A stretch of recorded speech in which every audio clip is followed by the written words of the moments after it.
Welcome to the Measure Success podcast, where we talk to top leaders about effective strategies that inspire success. First of all, we are just super excited that we have once again been voted as the fourth best strategic planning podcast. I'm still blown away by that. I did not ever expect to become the fourth best. We're like, hey, maybe we get to the top 100, but to get to four is like absolutely amazing. Like Hormozi's up there. Layla Hormozi is like number one. And it's like, we'll probably never beat that. But hey, four is outstanding. So we're super excited about that. And the second thing, if you've been following our stuff, we are fired up about the growth strategy workshop. There's our first one's going to be in November 2025 in Phoenix, but we're going to have a lot of these in the future. But if you want to get in with pricing is reasonable. Hey, we only have 40 business owners that come, 10 experts, 8 to 10 experts. We're just talking about Gabe, who's our guest today, on coming to one of these future events. So let's move on. Gabe Lullo is the CEO of Alleyoop, a fast growing sales development as a service company helping leading organizations like ZoomInfo, AWS, and Adobe. Now, stop right there. If you're going to freeze out, he works with small guys like us too. Okay. He works with small companies as well. He's, matter of fact, worked with our company, Cascade Strategy, when I helped found the US office. We'll talk about that a little bit later, but his background in sales, marketing operations really brings a unique perspective on how to build high performing SDR teams. Hey, he does the stuff that we all hate, and they do it really well. Gabe, welcome to the Measure Success podcast. Carl, thanks so much for having me.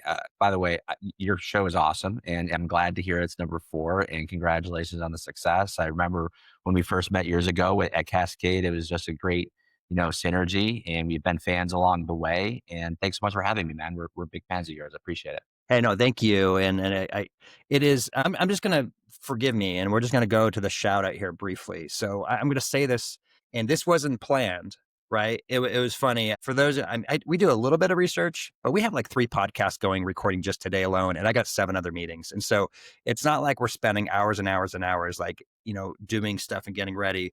We go, we get ready. And of course, we've done a few hundred of these now. So it's not like we've done this first time.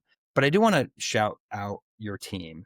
Thank you. So we at Cascade Strategy, we had opened up the US office, and it was nascent. It was an Australian-based company, and we didn't have any salespeople initially. And we were doing pretty good with just traditional SEO and social media, and we were bringing clients in, and Tom Wright did an excellent job of attracting people to a great product. I was a customer. That's why I ultimately ended up investing in them and helping to open up the US office. So that's how I got started with that.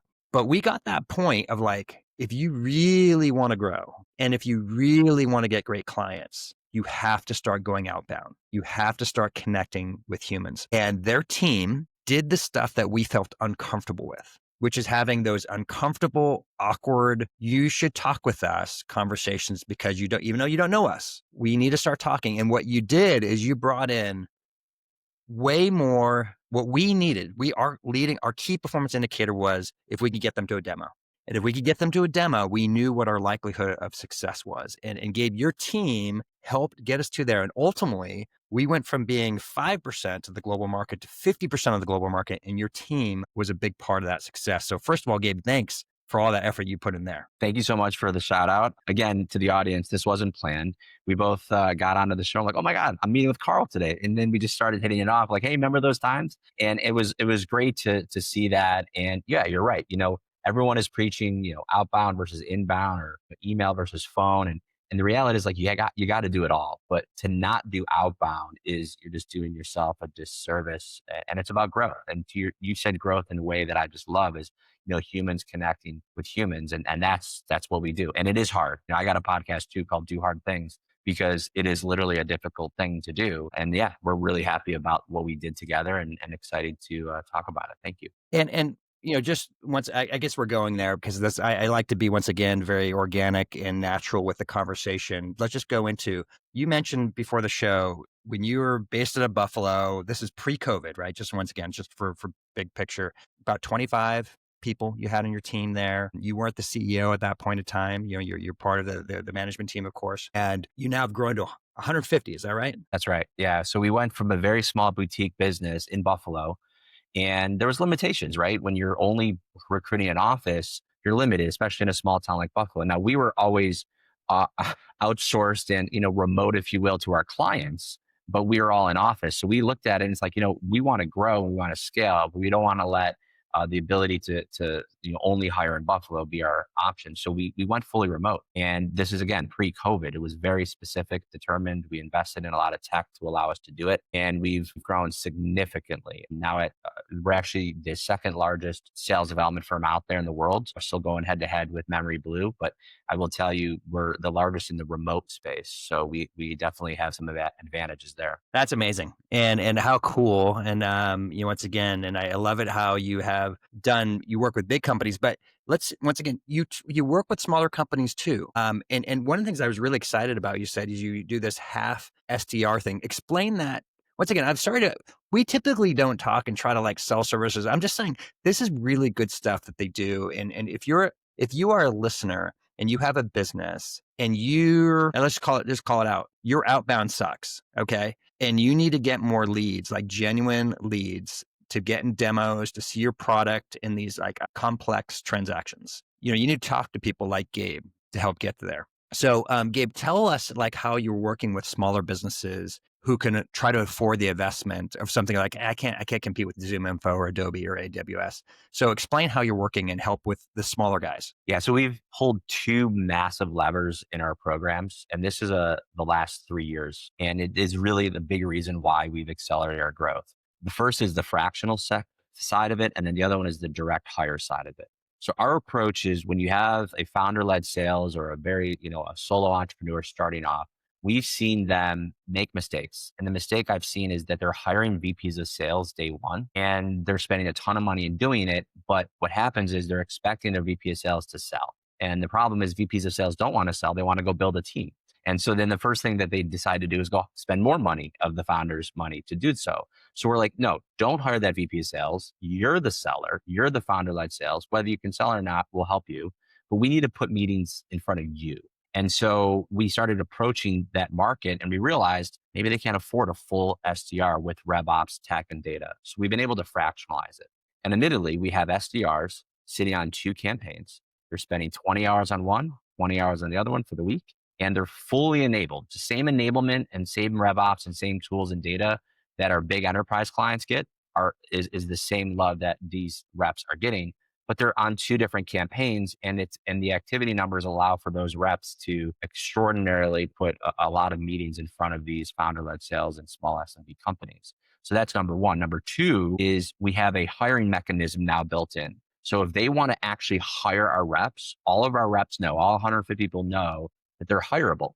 So they can then leave our company, we call them Alleyoop alumni, and then go get hired at that client directly. We just had a successful hire last week. This gentleman has been on a project with us for 2 years, and class.com, an educational platform that works head to head with Google Classroom, just hired that rep, and now they're working for class.com directly. So those are two things that have allowed SMB and founder-led sales companies come to us and take advantage of our services. That's awesome. I love it how you've done things that most people feel afraid about. So, you talk about a significant part of your clients are actually small, right? And then the second thing is that willingness to let go of talented people that you've developed, right?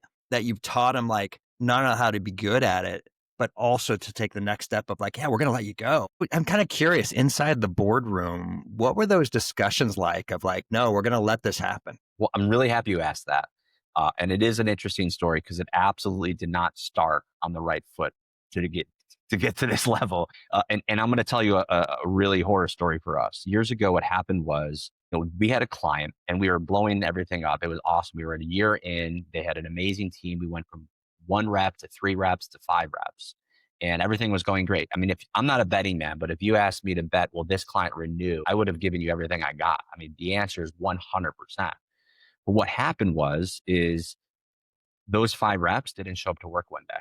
Those 5 reps got hired by that client and I didn't get a renewal. And we all went nuts. Like literally, you're not allowed to do that. And so they poached our reps. Now I looked at it and I'm like, okay, we can look at it this from 2 ways. I used to be a recruiter. So I'm like, why are we getting upset about this? One, SDRs mainly don't want to be SDRs for the rest of their life. So they want to grow into their career path. 2, we want our clients to grow. And many of them want to bring it in-house eventually too when they become successful. Investors like having that in-house. So we said, okay, why don't we just bake this into our offering? Our clients can hire our reps can grow their career, right? And thirdly, they will come back to us for more when they need more SDRs, because usually those reps turn into AEs and, sales development managers, right? So that's how we built it. And now it's an amazing thing. And if you think about it, the head of sales development at Gong used to work here. The head of sales development at PayScale used to work here. The head of sales development at ZoomInfo used to work here, and the list goes on. So again, seeing them leave has been challenging, of course, but at the end of the day, it just makes natural sense. Yeah, I love it how you turned a horror story, right? Where you're like, I mean, I can imagine you were like, we're going to sue those guys. Right. That's the first thought I had. Yeah. But then, I was friends with a lot of the reps, and I'm like, dude, what are you doing? And he's like, oh, I'm making more money. I'm now an AE. And I'm like, I can't get mad at the reps because they're growing their career. And, these are people we built a relationship with. And I couldn't get mad at that. And then I couldn't get mad at the client because, they're trying to grow their business. I mean, I didn't respect that, but reality is like, let's figure out a solution here. And that's how it came about. And it's been great ever since. That's good ever since. It reminds me a company I was with this a long time ago, but I was with a company and we had this really strict policy of like how we pursued sales was. And even in our pricing, it's like, here's our product price.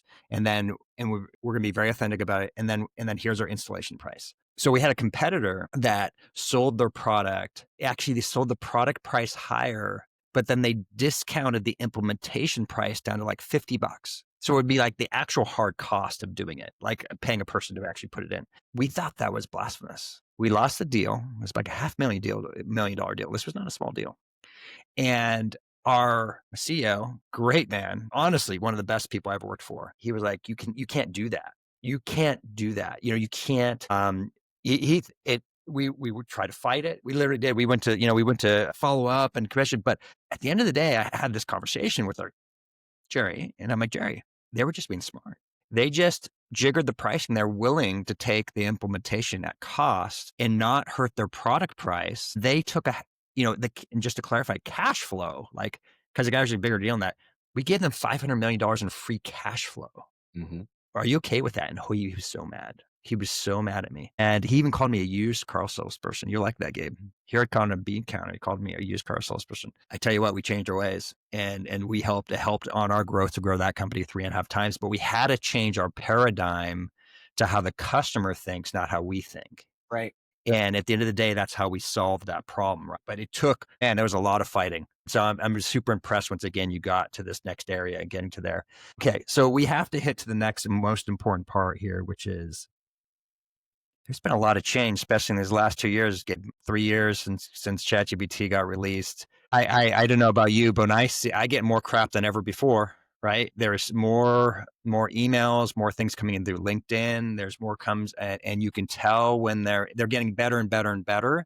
But there's a lot of garbage, right? But over time, Gary, I just wrote a blog about Gary Vaynerchuk. Over time, we're not going to know. It's going to get good enough. We're not even going to know anymore that it's the difference. So what are you doing about this? Yeah.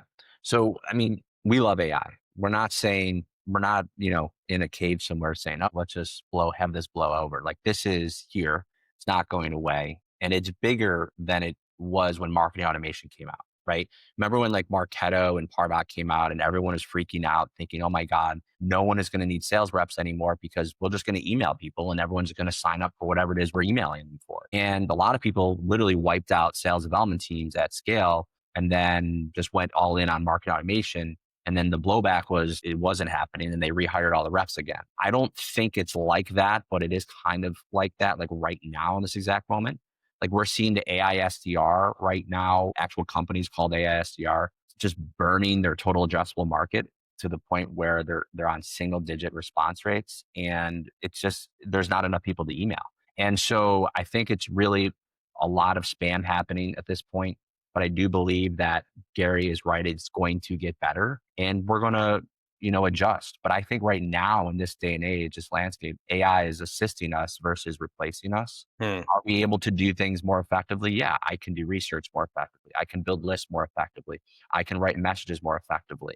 But are we able to still have human-to-human conversations? Yeah, actually, out of all the channels that we're using, phone is still the most effective channel in 2025, which is kind of weird to think about, but it is. And so the phone is still the fastest, most effective way to hear feedback and to communicate.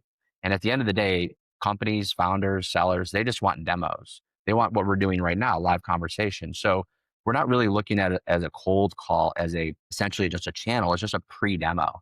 And we're, human to human. I think there is a definitely an attraction to staying human to human. And that's what our focus is. But we're using AI to augment that. Okay, so let me ask the dumb question. I get these 17 spam messages a day, on my phone. And then the, hi, how are you? Text messages from some random person in Pakistan who's acting that I'm Shirley and it's from John. This is the things we're dealing with, right? As consumers, so to speak. So how are you overcoming those natural, just humans going, hey, I'm getting spammed, right? Even on my phone. How do you overcome that in a phone side, right? Where somebody actually does answer it? Yep. So the two biggest channels right now when it comes to booking appointments, by the way, it's not email. We email, but we don't email to get meetings. We email to tee up calls.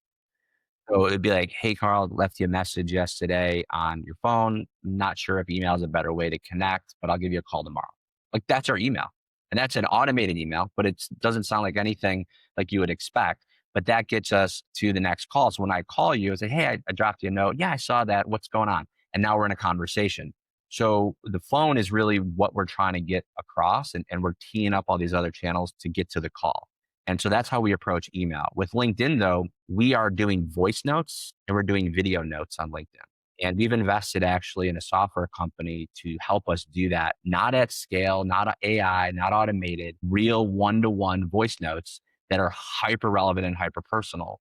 And we looked Right. at it and said, if a rep can send 10 video notes or 15 video notes that are one-offs, that is getting more results than if we automated 200. And Gotcha. so that's our way of cutting through that noise and leveraging our human-based sellers to cut through that. Yeah. And a great example of this. So how this works, we on the other side, right? So on our podcast, in the early days, Gabe, like I'm like begging people to come on the podcast, like please, please, please, come on the podcast. Well, today, I get at least one email to two emails, sometimes three emails a day of people requesting. Now, the funny part is this. Hey, Carl, I just listened to your last podcast with Gabe. I thought it was amazing. And then they just do their spiel and think they didn't listen to the podcast. That was AI coming up with a response based on a recent podcast that was released. And then they send what feels like something real. But I still will put them forward to our application process, right? If it's appropriate, right? If they feel like they're a reasonable guest to be on the show. And like for you, by the way, Gabe, it's like Alleyoop. It's, oh crap, I know Alleyoop. So it's like, yeah, it's going to forward you on, much faster, right? And even though we still have application process, but like there's that example, right, where you kind of know it's like, hey, at least you made the effort, AI, but you're taking a step deeper of like an actual quick automation of saying that to a person. That that takes an extra effort to do that. Yeah. I mean, two big names that I wanted to get on my podcast, right? And we have a team of people sending out notes to get people on the show, and they didn't happen. Like we sent them some notes. I said, hey, did they respond? No. So I went in to LinkedIn, and I sent them a hyper personal 2-minute video directly to their inbox and telling them 4 specific reasons why I would want them on the show. And I'm not joking, within an hour, both of them said yes. So like Wow. that to me is what we're talking about. Is it more time? Yes. Is it old school? I mean, the technology is an old school, but the mechanism of putting in the effort and being relevant is absolutely old school. And it's working. It's effective. And that's what we're doing in our outreach. We're contacting people with relevancy and in a human to human way with the AI around us. And that's what we're seeing to be effective. I'm not on a side here. Like this is the best way to do it. And that's the worst way to do it. It's like do both effectively, but to get your conversation as personable as possible. So, Gabe, as we were talking earlier, we might have to have you on again because there is so much more to this. There's like so much more. Maybe just before I ask my common questions that I just have a few of them I like to go through. But if you're talking to a small business owner today and you're trying to give them insights of what's happening into the future, what's like the one big piece of advice that you're going to tell a small business owner you have to do what? Yeah. So my big thing right now, ironically, has nothing to do with outbound, but it has everything to do with outbound. And that is for business owners to create content, to do what we're doing right now. Why are we doing this? Like, why do I have a podcast? Why do you have 2 to 7 podcasts on your schedule today? It's because my marketing professor many years ago told me, Gabe, do you know who Tiger Woods is? I said, yeah. And he said, do you know who Michael Jordan is? I said, yeah. He's like, do they know you? And I'm like, nope. So it's not what you know. It's not even who you know. It's who knows you. So if you're a brand new founder, like I have guested on 200 podcasts in the last 3 years. Wow. That's a lot of effort. And I've hired people to help me do that. But I knew that if someone knew who we were, and then one of my reps called them and said, hey, you want to have a conversation, and this is who we are, this is what we do. And I just dropped you a post from a blog that my founder or CEO wrote, excuse me, let me know your thoughts on it. That for us as CEOs and founders to help our sellers have credibility is what I think they should be spending time doing. So that's the big thing right now. I mean, if you like you said, Hermosi, you said Vaynerchuk, all they do is content all day long for their teams to go out and sell their product, but they're sitting there doing content. Now that's not all they do, but it's a significant piece to what they do. And I think that's what you need to do, even down to the brand new startup company. Yeah, you nailed it. And that literally, once again, is literally the blog I was drafting beforehand of why is Gary Vaynerchuk. It goes back to what we were talking at the very beginning. Content is more king than ever, right? And then you add the X part is to get to authentic conversations, right? And why? Because people will trust they can find you. They could actually literally find you, through whatever search engine they're looking through. And of course, they're not going into Google anymore. They're going to ChatGPT. They're going to Perplexity, right? They're going to different tools. And this is the good news I'm really saying this, Gabe. This is the good news for us younger companies is you can become relevant on a search engine so much faster than you could ever on, because they're picking up the most relevant contact and information. And if you're having any type of interaction, et cetera, right, you can get there so much faster. I'm now can compete with Carl Cox, the DJ. Yeah. Right. And anybody knows J Cox, the DJ. He's like 10 years older than me. He's one of the most like the granddaddy of DJs from England. And he kills my old SEO on Google. But in ChatGPT, I rank with him. Exactly. We just had our first inbound come in a couple of weeks ago, right? So they fill out a form. They want to do a demo, hits our HubSpot, sends an alert. And we see all the inbounds come in and it's asked for the source. Where did you hear about us? And it said ChatGPT. And we're like, okay, this is working. And so it absolutely is the case. And that is your new search engine. That is your new SEO. And you have to create content to get there. And it's funny, my daughter's 12 and she Googled me the other day and she's like, Dad, you're famous. I'm like, oh my God, this is crazy. But it really is about doing that. I mean, I think B2B is always late to the table when it comes to B2C, right? B2C has adopted social, whether it's TikTok and Instagram and all the social media, much faster and first usually before B2B. But now it's coming into it. Look what's going on LinkedIn. LinkedIn has tripled in size in just the last couple of years. I mean, everyone in our space is living on LinkedIn in a big, big way. So just posting content, though, this is the big one, right? Just posting content is only half the game. You have to be in your DMs. You have to be outreaching and knocking on doors but leveraging the content to do that. We have 150 SDRs for our clients, but I have 10 for me and they're on my campaign and they're in the DMs reaching out and they're dropping posts of mine saying, hey, saw you were this. I think this post that our CEO talked about on LinkedIn is really relevant to your situation right now. Let me know if you want to chat. And they drop a link of a post of maybe you and me talking about this right now. That's what we're talking about. Yeah. Brilliant. Absolutely brilliant. Okay. All right. We're going to do we can do this in a few minutes. How do you now measure success with your clients? Yeah. I mean, it's interesting. Every client comes to us for a different reason. And it usually you would think, oh, it's just more business and more revenue. But how about those startups that are looking for investors? How about those new products that are looking to see if there's product market fit? How about those new products that are looking for new features or just understanding if their pricing matches up to their competitors? And there's really no way to know that market research unless you're actually having boots on the ground, having conversations. We record every call that we make and we share those calls with AI, with our clients. So they're hearing a lot of information that just isn't, yes, I want to buy your product, right? So those are a lot of things that are really valuable to our clients depending on the stage of their business. that they find successful. But at the end of the day, of course, they want an ROI and they want, new growth and they want new revenue. So that of course is the biggest measuring stick. But there's a lot of measuring sticks that we look at, especially in those SMBs, founder-led sales companies, that you may not think about that we can provide them. That's outstanding. Okay. I'm kind of curious. I love it. I love your daughter. So you got a family, and I love your daughter's like, hey, you're famous now. What do you do? I always like to curious, like when people who are well, frankly, our guest, right? There's most people are either hustling hard if they're on our show, or they've already quote unquote made it, whatever made it is means, right? But they've hit a level of success, and that's why they're on the show. And so one of the questions I'm always curious about is just you as an individual. What type of habits do you do consistently so you can bring your best every day? Appreciate that. And funny thing is, I am not a founder, so I'm very direct about that. I did not found this company. I started on the sales floor working for the founder who is now retired. And what's interesting is I'm now the CEO. And I don't say that to brag or boast, but that's hard to do. And to go from SDR to CEO, I didn't come from money. I came from a Buffalo blue collar town. It's hard to work here. So grit and tenacity has just been ingrained in me forever. So a lot of people say you arrived because you're at that CEO level and you've been doing it well and making great money and all those great things. But at the end of the day, for me personally, it's like I'm just getting started. I'm just like really motivated. I don't know. I'm in sales. I guess that's just why.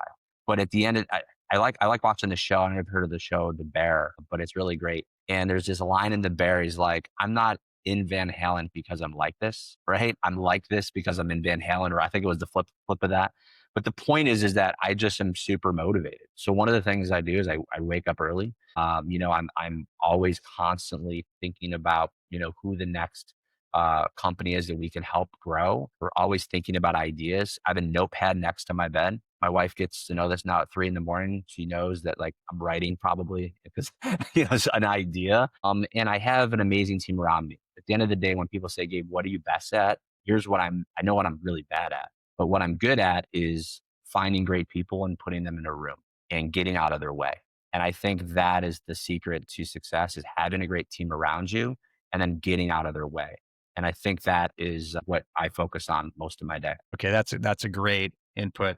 Okay, so I'll ask the question. I like to ask this as well, and you kind of were starting to allude to it a bit, but how are you measuring success now in your personal life? Well, my health right now is what I'm focusing on. It's funny because I've never had any, health issues. I don't now, but like I want to not have that happen. I've been hanging out with Scott Leese a bunch, who's like this, like, he's trying to, biohacking. And so I'm really focusing on making sure my health and my wellness is on track. I'm eating right. I'm doing the walking. I got a Whoop. I'm like focusing on making sure that I'm showing up physically, because I just want to make sure that my physicality doesn't, go backwards when my brain is continually going forward. So that would be number one. And the number two is I'm just trying to consume as much content, right? Watching your stuff, reading as many books. I love being on shows, but I'm on the shows that I actually like and enjoy, and I read and I listen. I don't watch much TV anymore. I'd rather watch a podcast or listen to something that'll help me get better. And so that's what I'm focusing in my personal life right now. That's awesome answer. But you are still watching Buffalo Bills games, right? Of course, you can't not, right? Just making sure. And it's like, Absolutely. I'm a I big was just F1 saying, fan too. So Sundays are usually Formula One and then football. So it's been great. nice. That's awesome. Have you had, okay. See, that's one of those things I haven't done yet. So have you been to a Formula One race in person yet? No, I haven't, but I'm actually planning this year to go. There's one in Canada every year, and we're planning on going to that one because it's really close by. And then we'll probably end up going to Austin as well, go to Coda in Texas. That's awesome. Sweet. Okay. That's really cool. Yeah. My son just went to a NASCAR event, and it's just like it's just a whole different experience for those of us who aren't car guys, right? Or like, even if you're following it, it's different being in person. Yeah. And there's like this series of these sporting events, like the Kentucky Derby. I need to do, Indy 500, et cetera, these bucket list type things. And I'll get there. So Gabe, what's one book that you recommend for our audience? It's an older one. It's one of the ones I first started when I started my personal development journey. I'm a big John Maxwell fan. And so he wrote, I think his first book actually was, I know he's written 80 since then, but The 21 Irrefutable Laws of Leadership is a book that I just absolutely love. You probably have it behind you. Yeah, But I think so. I'm just a very analytical guy. I have a finance degree. I was actually going to be an engineer. So I just like laws, right? I just like, okay, laws, this is great. Just let me follow these. And so I really got excited about that, learning about the law of the lid and how you can raise your lid, right? And just, it's like gravity. He always likes to say it's like gravity, but I think one of the first sentences in the book is leadership is influence, nothing more, nothing less. Now, when you look at that, that's sales, right? Influencing people to get them to do what you want them to do, of course, in an ethical and positive way, which is to hopefully purchase your product or service, is influence by definition. And he says influence is leadership. So the more you can become a higher leader and level up your lid of leadership, the better you are at influencing, which of course, would help me make more money in sales. So it all, to me, when I first started my career in my early 20s, that all made sense. And that's what got me on my track for personal development. Fantastic. Gabe, how can people connect and learn more about what you're doing? I post twice a day on LinkedIn every day. And so I'm very bullish on LinkedIn. You're absolutely welcome to connect and send me a DM. I'm hyper responsive there. And hopefully you can get a lot of value from what we post consistently. So you can absolutely reach me there. Perfect. All right, Gabe. Just once again, thank you so much. I'm glad we're connecting. Once again, stay on. We got some swag, of course, to get you as a guest, as part of one of the things, be a part of this. And I really appreciate you being on the show. So glad we got reconnected. Thank you so much, Carl. Appreciate you. All right, everyone who's listening, I hope you've enjoyed this. Gabe is, he once again has one of the top, number two, I think he's one of the top 2 SDR and top 1 SDR remote here. And they're making real, authentic differences for their companies who are struggling with sales. And the hardest part, right, which is doing outbound related type sales. I mean, it is hard work. Most people hate it, especially founders, right? In most cases. And because you feel like you created your beautiful product or service and everyone should just come to it. Folks, it's hard to get people's attention. And so using tools like SDRs to help get there, this is a great way. And I love it now how you can hire those people down the road from your team in case you get to there. Because I think that's a roadblock, right? Stumbling block for people thinking of using it. It's like, oh, I don't want to have to hire forever, so to speak, contracted forever, and they could bring it in. So I love it how you've transformed to go to there. And so once again, I encourage people to go out, look up Alleyoop and learn more about what they're doing. As we always like to say on the Measure Success podcast, wishing you the very best at measuring your success. Have a great day.